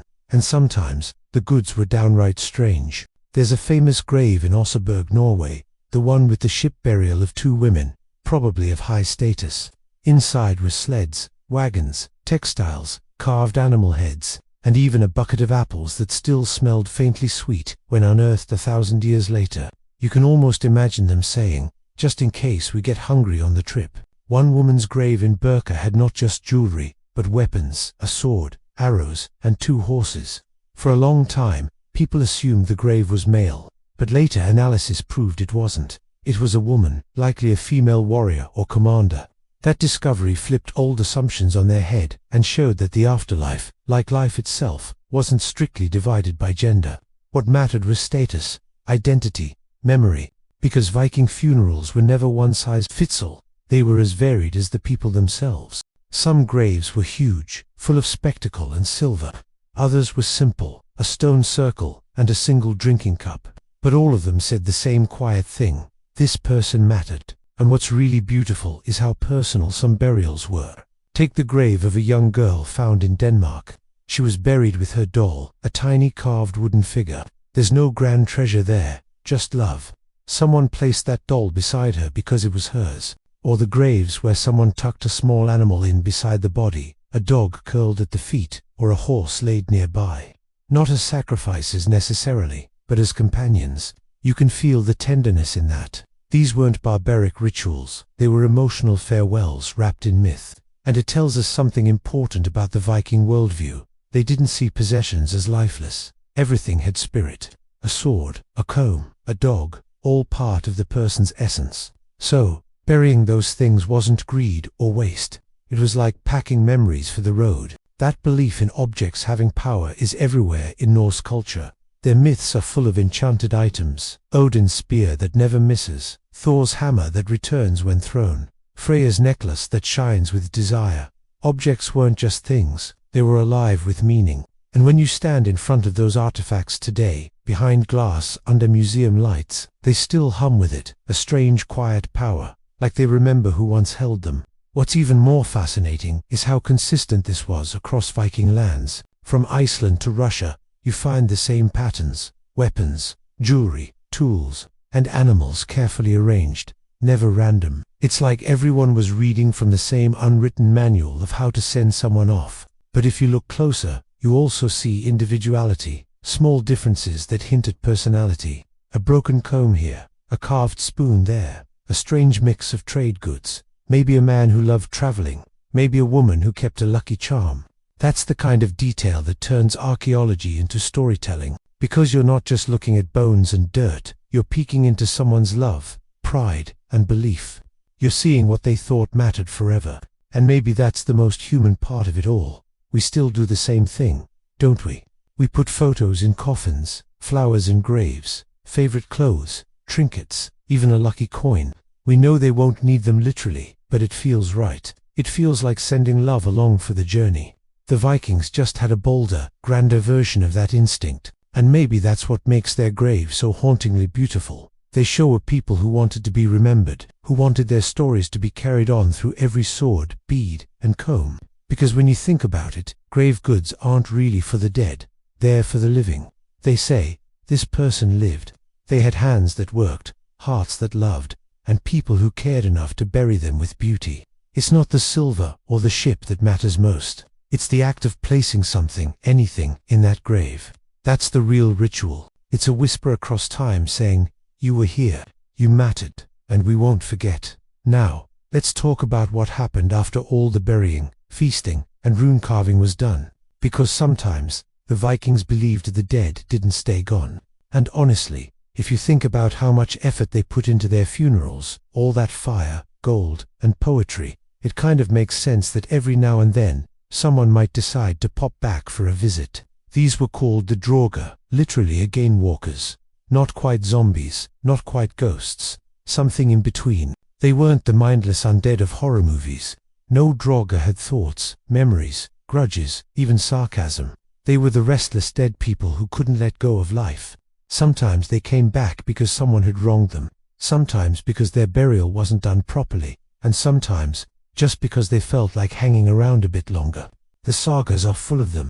There's one about a man named Throlf, Twistfoot, cheerful name, terrible afterlife. He was a greedy, stubborn farmer who treated people badly. When he died, his family buried him in a mound near his land. But not long after, animals started dying, doors slammed at night, and travelers claimed to see a shadowy figure limping through the fog. When the locals opened the mound, there he was, sitting upright, red-faced and bloated, as Draugr was said to be, clutching a club. They had to wrestle him back down, cut off his head, and rebury him deeper with proper words and protections. That sounds grim, but for the Vikings, it was more about respect than fear. If a spirit returned, it meant something was unresolved, and your job was to fix it. Another story tells of a shepherd who saw his dead master walking among the sheep at night. Instead of running away screaming, the man approached him and asked what was wrong. The ghost said his grave had been disturbed and asked for it to be repaired. The next morning, the shepherd did exactly that, and the haunting stopped. See, communication works wonders, even with the undead. Not all Draugr were dangerous. Some just wanted to watch over their families. Others warned of danger or gave advice in dreams. It's easy to imagine a Viking family sitting around the fire, telling stories of ancestors who still dropped by, maybe a friendly ghost who made the floorboards creak when a storm was coming, or one who appeared in dreams to scold you for skipping chores. Death didn't sever family ties. It stretched them out a little thinner, that's all. And it wasn't just about fear. Vikings saw the mound itself, the burial place, as alive. It wasn't just dirt, it was a doorway. The person inside wasn't gone. They were home, in another sense. The living could visit, speak, and even share meals there. There's an Icelandic custom called sitting out on the mound, uti-sitta. It meant sitting atop a grave mound at night to seek wisdom from the dead. Yeah, kind of spooky, but for Vikings it was spiritual, not creepy. People did it for many reasons, to learn secrets, gain visions, even contact ancestors for blessings. You'd sit quietly, maybe light a torch, maybe offer mead, and listen to the wind. The idea was simple. The dead had crossed into a world full of knowledge. If you were brave enough to sit with them, maybe you could hear some of it. But of course, there were rules. You didn't just go knocking on mound doors for fun. You had to show respect, use protective charms, and know when to leave. Because the dead, though wise, were also powerful, and you didn't want to offend them. That's where magic and protection came in. Vikings were big on symbols. Before approaching the dead, or before burial itself, people might carve protective runes, burn herbs, or sprinkle sacred water. Sometimes they'd place an iron knife across the chest of the deceased, not to harm them, but to keep their spirits still. Iron was believed to ward off restless energy. Other times, they'd seal the grave with a stone slab or thorn branches to block the dead from rising. And not because they thought of them as evil, just to make sure everyone stayed in their lane, cosmically speaking. A fascinating thing is how similar this is to traditions in other ancient cultures, Greece, Egypt, even early Slavic lands. Across the world, people shared this mix of awe, respect, and gentle nervousness about the dead. In Viking life, though, it wasn't fear of ghosts that shaped behavior, it was the desire for harmony. A peaceful ghost meant a peaceful world. That's why they put so much care into funerals. Washing, dressing, singing, sending gifts. It was all about balance. Making sure the spirit left happy, with no reason to wander back. And sometimes, even long after burial, if the family felt uneasy, they'd hold a ritual meal to refresh the dead spirit, to remind them they were still loved, still remembered. In a way, it's not so different from lighting a candle on someone's grave today. One of the most famous haunting stories comes from Grettir's saga, where a Draugr named Glam, a huge shepherd who hated sunlight, terrorized a farm after his death. He crushed doors, frightened animals, and nearly broke the hero Grettir's spirit. But when Grettir finally defeated him, Glam cursed him, saying he would always see the ghost's eyes staring at him in the dark. It's chilling, but symbolic. The curse wasn't death, it was memory. The Vikings understood that kind of fear, the things you can't forget, the past that won't rest. Maybe that's what ghosts really were to them, not monsters, but memories that refused to fade. And there's something hauntingly human about that, because deep down, who doesn't have a few ghosts like that? Not the sheet-wearing kind, but the moments, faces, or feelings that linger long after they should. The Vikings just gave those feelings form: a mound, a shadow, a whisper in the night. And when you read their sagas now, With all their hauntings and grave talk, it doesn't feel like horror. It feels like longing. They wanted to stay close to their dead, even if it scared them a bit. Maybe that's why so many Viking burial mounds were built near home, not far off in sacred fields, but within sight of the farmhouse. So the family could look out at the hill and think, they're still here. There's comfort in that. And even when Christianity spread, the habit stayed. People just changed the language. The spirits became saints, the mounds became holy sites, but the closeness remained. You could say the Vikings were never really done with their dead, and maybe that's the point. In their world, life and death weren't enemies. They were neighbors. One side noisy and bright, the other quiet and shadowed, but both part of the same village of existence. That idea is what makes Viking culture so surprisingly tender. They didn't separate grief from daily life. They wove it in like threads of dark wool among light. Because even when they burned ships, broke swords, and buried kings, what they were really doing was whispering, "We'll see you again." And that whisper, it echoes still. If you walk through a foggy field in Norway or a pine forest in Sweden and find an old mound rising from the earth, moss-covered and silent, you can almost feel it. The air changes, the ground hums faintly. And if you listen closely, you might just hear something, not a scream, but a sigh, a voice saying, "I'm still here," not to haunt you, just to remind you that everything living, in the end, becomes a story. And no story ever really dies. So, by now, we've met the Draugr, the restless dead, and learned that for Vikings, dying wasn't a clean break. It was more like moving to a very complicated neighborhood with multiple afterlife options. And, of course, those options were run by some of the most dramatic deities you could imagine. Let's start with Odin, the one-eyed wanderer, god of wisdom, war, and, well, selective hospitality. According to Norse belief, Odin ruled over Valhalla, the great hall of the slain. Picture it like an eternal mead hall glowing beneath golden rafters. Every day, warriors fought epic battles, died gloriously, and were resurrected at dinner to feast again. Sounds exhausting, right? But to a Viking warrior, this was the dream retirement plan. You got to fight forever, eat roasted boar, and drink endless mead. Plus, Odin himself would be there, probably telling cryptic stories and judging everyone's sword grip. The catch, you had to die in battle to get there. And not just any battle, you had to die bravely. Running away didn't count. You had to face your end like a legend, weapon in hand, probably yelling something poetic. When that happened, Odin's hand-picked messengers, the Valkyries, would swoop down. Imagine a sky full of silver-winged women in gleaming armor, carrying the souls of fallen heroes across the clouds. But despite how modern movies portray them, Valkyries weren't just battle angels. They were also weavers of fate, deciding who lived and who died in the first place. In sagas, they were calm, graceful, and a little eerie, beautiful, but not soft. Some were said to visit mortal men in dreams, offering love or warnings. Others simply appeared in the middle of battle, eyes glowing like stars. They didn't cry or shout. They just chose silently, precisely, and that choice meant everything. But here's the twist. Not every warrior ended up in Valhalla. Half of them went somewhere else, Folkvanga, the field of the people, ruled by the goddess Freya.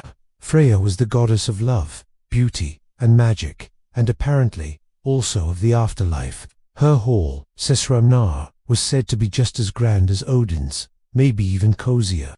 No endless fighting, no bloody duels, just peace, song, and maybe a bit of flirting. Scholars like to joke that Freya's afterlife was for emotionally intelligent warriors. He still had to die bravely, but maybe also with good manners. And honestly, between Odin's eternal brawls and Freya's gentle fields, I know which afterlife I'd pick. But those were just the destinations for warriors.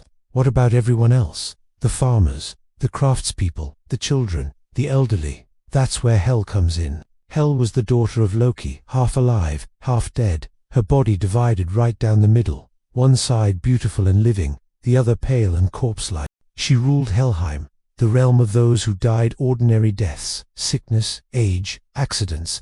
Now, thanks to later Christian writers, Helheim got a bad reputation. People imagined it as a place of punishment, like hell. But the original Norse hell wasn't evil, just quiet. Her realm was cold, shadowy, full of fog and rivers, but not cruel. Souls there weren't tortured. They simply rested. It was more like a melancholy winter village than a pit of fire. The kind of place where you'd sit by a pale hearth and sip ghostly soup while waiting for the end of time. In fact, some Viking families even felt comfort knowing their loved ones were with Hel. They'd say things like, "He has gone to Hel's peace," meaning, he's finally resting. It's weirdly beautiful, isn't it? For them, even death's goddess wasn't a villain, she just managed a different department of eternity. And all of these places, Valhalla, Folkvangi, Helheim, weren't so much heavens or hells, they were states of belonging. Each one fit the kind of life you'd lived. If you were brave and loud and wild, you might fight forever with Odin. If you were kind and heartfelt, you might find your way to Freya's gentle fields. And if you'd lived a quiet, humble life, maybe Hel's calm shadows would feel like home. What's fascinating is that none of these destinations were forever fixed. The Norse believed in Ragnarok, the end of all things, when gods and men would die together in a cosmic battle. Even Valhalla wasn't eternal, it was just the waiting room before the final fight. That's why warriors in Valhalla trained every day. They were preparing for the last dawn, when the wolf Fenrir would break his chains, the world would burn, and even Odin would fall. And after that, a new world would rise from the ashes, fresh, green, and empty, waiting to begin again. There's a strange calm in that idea. Death isn't an ending, it's a pause between chapters. That same thought runs through Viking Funerals. All those ships, torches, treasures, they weren't just showing off wealth. They were setting someone up for the next adventure. Even grave goods weren't random. A blacksmith might be buried with his hammer, a woman with her keys, a child with a small toy. Not because they needed those things physically, but because they defined who they were. In a way, it's poetic. You don't stop being you after death. You just keep being you somewhere else. Maybe that's why the Vikings didn't fear death as much as they respected it. They saw it as a continuation, a crossing. And the gods weren't judges waiting with lists. They were companions on the other side of the firelight, ready to welcome you into whatever world fit you best. Sometimes, people even made offerings directly to Odin or Freya when someone was dying, whispering prayers, leaving mead by the bedside, hoping one of them would guide the soul gently. And in some stories, when someone heroic died, people swore they saw a Valkyrie's shadow at the moment of passing, a flicker of silver in the corner of their eye. You can imagine that feeling, standing in a smoky longhouse, candles burning low, a dying warrior exhaling one last breath, and someone at the door says quietly, "She's here." The Valkyrie doesn't speak, she just nods, and the room feels lighter, like something unseen has lifted away. It's haunting and beautiful at the same time. The more you read Norse tales, the more you realize their world wasn't divided between good and evil. It was divided between belonging and loneliness. To die well meant to belong to your gods, your kin, your stories. To die badly meant to wander, restless and anchored, like the Draugr we talked about. So when the funeral fires burned, when ships turned to ash and gold melted into the sea, the living weren't mourning an end. They were cheering someone's safe journey. They believed every flame carried a story upward, and that somewhere beyond the smoke, the gods were watching, smiling, saying, "Welcome home." And as the embers faded, and the waves whispered against the shore, the Vikings would look at the sky, maybe seeing the northern lights ripple above them, and think, that's the path of souls. Because they believed the aurora borealis was the reflection of Valkyrie's armor, shimmering as they rode to collect the fallen. Can you imagine, standing in the freezing night, staring at that glowing sky, and knowing, or maybe hoping, that your ancestors were up there, riding in light? Even today, if you watch the aurora dance, it's hard not to feel that same chill of wonder. Maybe the Vikings were right. Maybe the afterlife isn't somewhere far away. Maybe it's already above us, flickering quietly in the dark. By the time the Viking world started to quiet around the 10th and 11th centuries, something subtle was happening across those northern lands. The longships still sailed, the feasts still roared, but in between the toasts to Odin and the prayers to Freya, a new name began to appear at funerals: Christ. The winds of faith were changing, and with them, the way the Vikings said goodbye began to shift too. It didn't happen overnight, of course. The old gods weren't the kind you could just forget. For centuries, Norse and Christian beliefs lived side by side, tangled together like roots beneath snow. A man might still carve Thor's hammer on his gravestone, but also ask a priest to bless it. A woman might whisper prayers to both Freya and Mary, and when someone died, the family might call for both a pagan seeress and a Christian monk, just to be safe. Death, after all, wasn't the time to pick sides. Archaeologists have found burials from this in-between time that perfectly capture the mix. Take Birka, a Viking trading town in Sweden. Some graves there have crosses and Christian symbols, while others right beside them have Thor's hammers, runes, and sacrificed animals. Sometimes both are found in the same grave. It's like the deceased was hedging their bets. I'll take Valhalla, and heaven, please. And honestly, who could blame them? Imagine living in a time where your parents believed in Odin's hall, but your children were baptized in rivers by wandering priests. You'd want to cover all your afterlife options. But despite the new religion's arrival, many traditional practices lingered quietly. People still washed and dressed the dead carefully.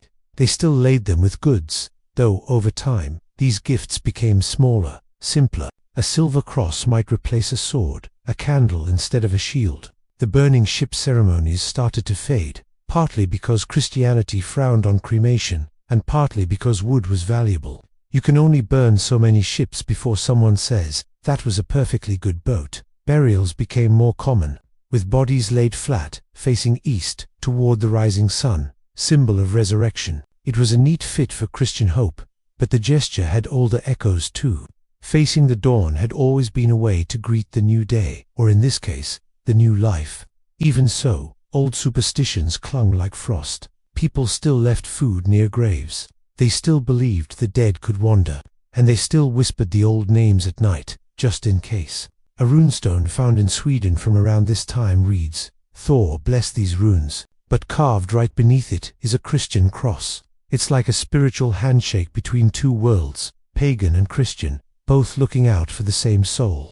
And you can sense that tension in the sagas, too. Stories written down by later Christian scribes often try to make the old gods sound distant, even foolish. But you can tell the writers still loved them, still missed the comfort of the old ways. They wrote Odin as wise but doomed, Thor as brave but fading, Freya as beautiful but sorrowful, like stars slowly dimming as a new dawn rises. Yet, despite the shift, the Vikings never really abandoned their core idea that death was a journey. Even in Christian times, you see it. The funerals still had movement, processions, singing, offerings. The soul still had somewhere to go, whether it was heaven, Valhalla, or something in between. Some burials even included tiny coins, placed in the mouth or hand, just like the old pagan custom of paying the ferryman for the voyage. Only now, the priests might call it a symbol of faith. It's fascinating how human traditions adapt like that. We don't erase our old beliefs, we repurpose them. If you could walk through a Viking graveyard around the year 1000, you'd see the transition frozen in stone. Old mounds covered in grass beside neat Christian plots, rune stones beside crosses, family lines that span both worlds. One generation buried in ships and swords, the next in coffins and prayer. It's beautiful, in a way like watching one culture slowly transform into another without losing its heart. Because, at the core, both pagan and Christian funerals shared the same quiet wish: let them rest, let them be remembered. And remembrance, for the Vikings, meant everything. Even as the sagas grew older, people still told stories of their ancestors. They didn't say, "He died." They said, "He sailed west." There's a tenderness in that. Maybe that's why some of the last true Viking burials, even into the 12th century, still included a small ship-shaped grave, the stones arranged like a vessel ready to launch. It wasn't literal anymore. It was symbolic, a farewell in the old tongue, whispered softly into a new age. One particularly haunting find is the Balladul burial on the Isle of Man. A Viking man was buried with his weapons, his ship, even sacrificed animals. But among all those traditional objects, archaeologists found a small silver Christian cross laid over his chest. Imagine that, a man of two worlds, a warrior who believed in both Valhalla and heaven, hedging his cosmic journey with equal faith. That's the story of the late Viking Age in a nutshell. Not a clash, but a blend.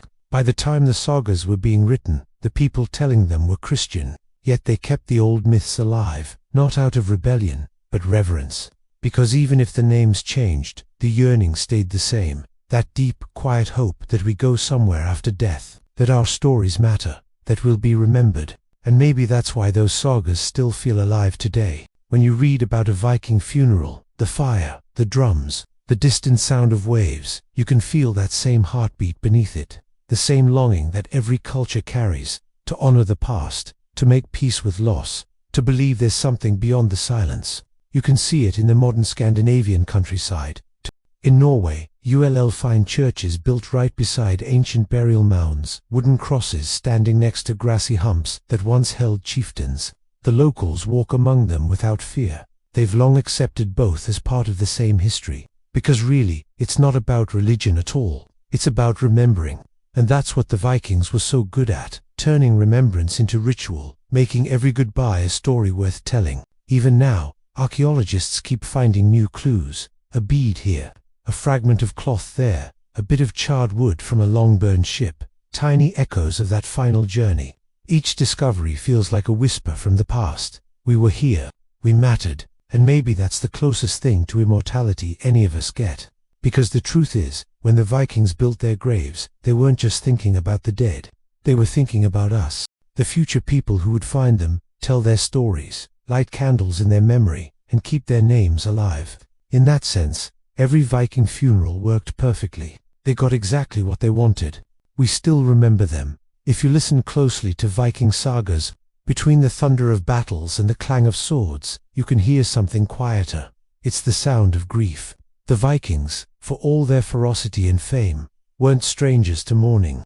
They just handled it differently, not with wailing and despair, but with ritual, story, and song. To them, death wasn't a tragedy. It was an event, something to be faced, honored, and woven into life's rhythm. When someone died, the first thing people did wasn't cry. It was prepare. They washed the body carefully, respectfully, often using warm water infused with herbs. Sometimes, the person closest to the deceased, a wife, son, or sibling, would do it themselves, as a final act of love. The clothes mattered too. The dead were dressed in their best, clean tunics, fine cloaks, jewelry polished to shine. This wasn't vanity. It was pride, a way of saying, you lived well. You deserve to look your best for the next world. And then came the laying out. The body would be placed in the main room of the longhouse, often on a raised bed or wooden board. Torches burned softly. Family members gathered around. There was no rush. The body stayed for days, sometimes up to a week, giving everyone time to say goodbye. Children might be allowed to touch the hand. Friends might leave small gifts, a ring, a carved charm, a lock of hair. At night, someone would always stay awake beside the body, keeping the fire burning. They called it watching the dead, and it wasn't just for protection from restless spirits. It was to make sure no one had to travel alone into the dark. Imagine that, sitting by the fire in the silence of night, the wind moving through the cracks of the wooden walls, the faint smell of pine smoke, the stillness of the body beside you. You'd talk softly sometimes, maybe tell stories about the person's life, the funny things they'd said, the time they fell off the boat, the time they got lost in the woods. Laughter and grief sat side by side in the longhouse. Neither one felt wrong, because for the Vikings, remembering was the truest form of mourning. After all, their greatest fear wasn't death, it was being forgotten. That's why so many Norse poems begin with names. Hear now of Harold the Bold. Let me tell you of Freydis, who sailed to Vinland. Names kept people alive. Every story retold was like striking flint on cold stone, a spark in the darkness. And that's what funerals really were. Stories set aflame. The ceremony itself varied depending on who had died. A chieftain's farewell could last weeks, while a farmer's might last a day. But the heart of it was always the same honor and memory. They'd carry the body out with songs, deep, rhythmic chants that rolled like waves. In some regions, the songs were meant to guide the soul, like a verbal compass pointing toward the afterlife. In others, they were laments, sad but steady, meant to soothe the living. There's a word in Old Norse kvj, meaning a kind of sung poem, often performed during funerals or remembrance feasts. Some were heroic, others intimate. They didn't shy away from death. They described it, faced it, even joked with it. A common theme went something like, "He's gone to fight, where the fire never dies." It sounds grand, but it's also gentle, a way of saying, he's doing what he loved, just somewhere else. After the funeral, the mourning didn't stop. In fact, it often transformed into feasting. For the Vikings, Eating together was sacred. They believed sharing food kept the community and even the spirits in balance. So after the burial or cremation, everyone gathered in the longhouse for a great meal called the Arvel, the inheritance feast. It wasn't somber. There were tears, yes, but also laughter, mead, stories, and sometimes new beginnings. The Arvel marked a moment when the living took up the duties of the dead. The heir might sit in the chieftain's chair for the first time, or the widow might take the household keys, a powerful symbol of authority for Viking women. It was the community's way of saying, life goes on. They toasted to the dead with cups of mead, passing the horn around the room. Each toast was both a memory and a promise. To Eric the Brave, may he drink well in Valhalla. To Astrid, who kept this house warm every winter. To the ones, we'll meet again when the ships sail west. The mead burned sweet and warm, loosening the ache in their chests. And somewhere, they believed, the dead could taste it too. The steam of the food, the scent of roasted meat, the sound of voices, all drifting across the boundary between worlds. Even after the feast ended, remembrance continued in small ways. A bowl of food might be left near the hearth for the ancestors. A favorite item of the deceased might remain hanging on the wall. Sometimes, during Yule, the midwinter festival, families called it the time of the dead. They'd set an extra place at the table, or light candles for those who'd gone. It wasn't spooky, it was comforting.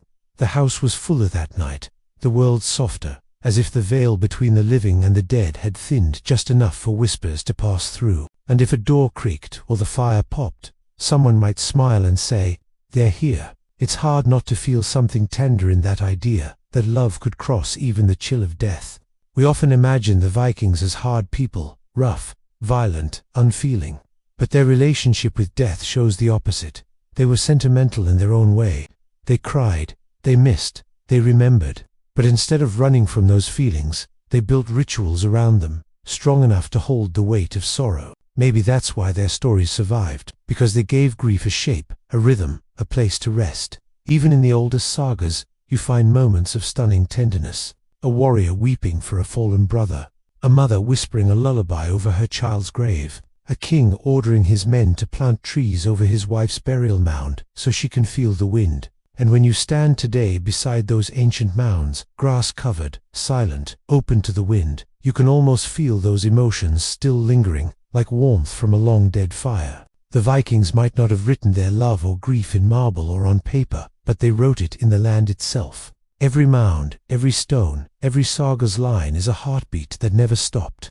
And perhaps that's what makes their funerary world so hauntingly peaceful. Because while most cultures tried to separate death from life, the Vikings knew better. They wove it in. They built homes beside graves, held feasts beside mounds, and lived with the dead as quietly as with the living.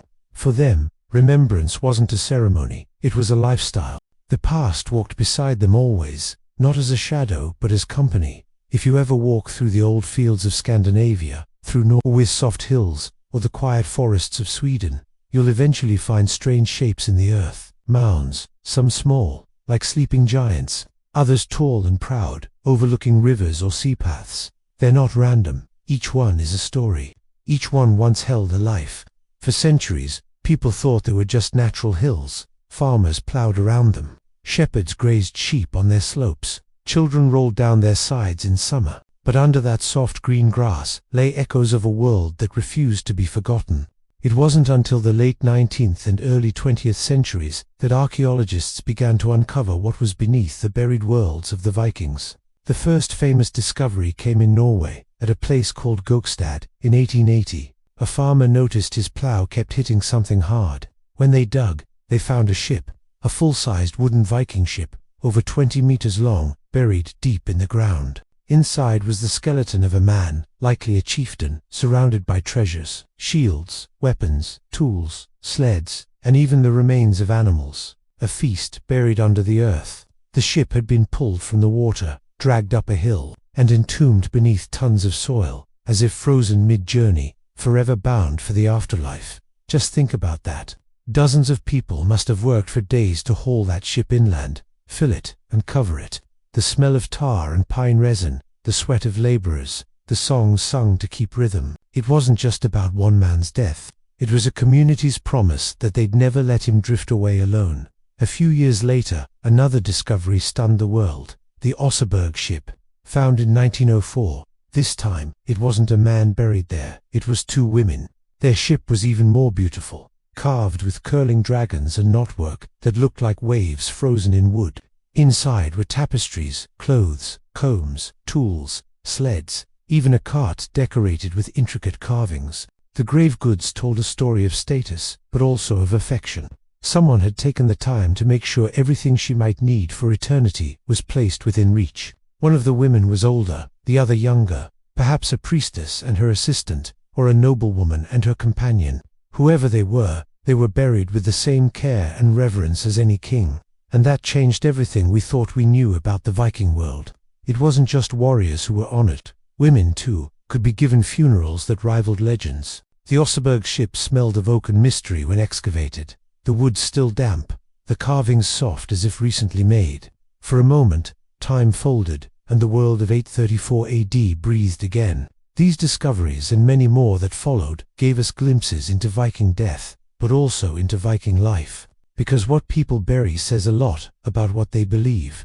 Archaeologists found small chests filled with linen, weaving tools, and silver brooches. They found gaming boards, maybe so the dead could pass time on the voyage to Valhalla. They found horse bones, dog bones, even peacocks, because apparently eternity required good company and exotic pets. And sometimes they found things that didn't quite make sense. Tiny figurines of gods, placed near the hands, coins from faraway lands, pieces of jewelry broken in half, as if symbolically shared between the living and the dead. Every grave was a puzzle, and each clue a whisper from another age. The fascinating part: not all graves followed the same pattern. In Denmark, cremation dominated fire to release the soul. In Sweden, burial mounds were common, earth to embrace the body. In Iceland, simpler graves showed the harshness of frontier life, few goods, but always care. The diversity showed how personal Viking belief was. There wasn't a single, rigid doctrine. Death, like life, was flexible, practical, and deeply human. And sometimes, just sometimes, the graves revealed traces of the rituals themselves. The ones once performed in flickering torchlight. Post holes around the graves suggested wooden tents or pyres built for ceremonies. Traces of burned offerings showed where people had thrown food, cloth, or even weapons into the flames. And scattered among them, occasionally, were strange items, like amulets shaped like Thor's hammer, or little bronze charms of ravens and serpents. It's tempting to imagine what the nights looked like when those graves were new, a field lit with torches, the sound of chanting carried on the wind, families gathered in fur cloaks, watching as fire met sky, as smoke drifted toward the stars. They couldn't have known that over 1,000 years later, strangers would come with brushes and shovels, kneeling in the same soil, trying to read their intentions grain by grain. Some of the discoveries were so well preserved they still carried the scent of tar, the faint echo of craftsmanship. Others were fragments, a brooch here, a sword hilt there, a tooth. But together, they painted a vivid picture of a culture that refused to let death erase its stories. And here's something curious. Archaeologists often found two kinds of spaces near Viking settlements: the living and the dead. Sometimes they were close, almost intertwined, graves right beside farms, longhouses beside burial fields. That closeness says a lot. For the Vikings, death wasn't something to push away. It was part of the daily landscape. You might milk your goats in the morning and glance up to see your grandfather's mound glowing gold in the sunrise. It wasn't eerie, it was comforting, like sharing the land with memory. And if you think that sounds poetic, well, it was. The sagas describe heroes buried where they could see the sea, as if even in death, they wanted to keep watch, to stay connected. It's easy to romanticize that, but there's also practicality there. These mounds were landmarks, ownership claims, and ways to root families in the earth. Each burial site was both sacred and social, a promise that we were here. Even now, those mounds dot the Scandinavian landscape like quiet sentinels. Some are covered in wildflowers. Some are surrounded by birch trees, others overlook fjords that still sparkle with waves. People visit them softly, like visiting old friends. There's something humbling about that a person's story can outlast their body, their home, their name. And yet, in those graves, it still hums. Historians and archaeologists still debate the details. Were the ships truly meant to sail to another world? Did the fires actually free the soul? We'll never know for certain, but we can feel what they felt, that deep human urge to make meaning of endings. Whether through song, through fire, through earth, or through ship, it was all an attempt to touch something beyond comprehension. The mystery of the Viking afterlife remains just that, a mystery. But maybe that's the point, because in that uncertainty, in that unbroken silence of the mounds, the Vikings achieved something rare.